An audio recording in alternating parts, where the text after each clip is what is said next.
Donc on est dans le cadre de travaux systématiques sur le canal des Costières, le canal donc, qui a une cinquantaine d'années, donc qui nécessite à intervalles réguliers des interventions. Sur ces travaux, on a pu vider le canal, donc le service de l'eau est assuré par des maillages. Donc cette opération de pêche électrique est réalisée par la Fédération de pêche, associée à des associations locales. Donc nous intervenons comme on le fait d'habitude au niveau du département. Donc avec une équipe de techniciens agréés pour la pêche électrique et tout notre matériel de transport. Donc là, je suis chargé de m'occuper de la vidange des canaux en vue d'opérations de gros entretiens sur certaines portions. Et là, on a fait appel à la Fédération de pêche pour profiter de la vidange, pour récupérer les poissons et les remettre sur des biefs en amont. Ça nous permet de vérifier que nous avons une eau de bonne qualité.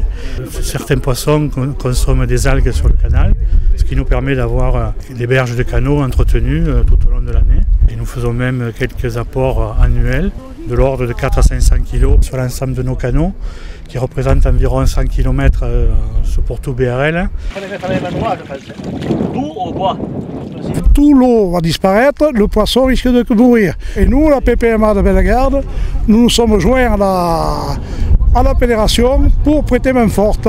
La technique, c'est la pêche avec la batterie électrique.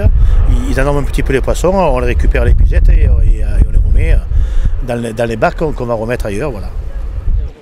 On a relevé une quinzaine d'espèces différentes sur environ 300 kg de poissons pêchés, ce qui est donc un bon indicateur de la biodiversité dans le canal et au travers ça de la qualité de l'eau qui le traverse. On a trouvé un petit peu de carnassier, donc du black bass, des perches françaises, du cendre.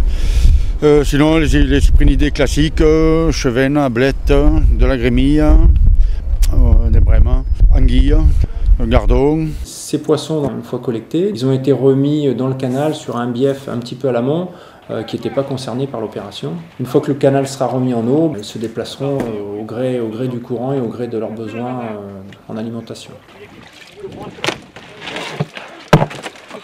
La carpe la plus grosse, ça fait 7-8 kg. On ne peut que féliciter BRL de l'initiative de faire ces sauvetages. On a pu faire nos travaux donc, qui ont eu une durée de 3 semaines. On n'a pas eu d'intempéries, on avait prévu 5 semaines. Donc pendant ces 3 semaines, le service de l'eau a été assuré par les maillages. Et donc le canal a été remis en eau un petit peu plus tôt que prévu et la distribution assurée donc, à nouveau dans de très bonnes conditions.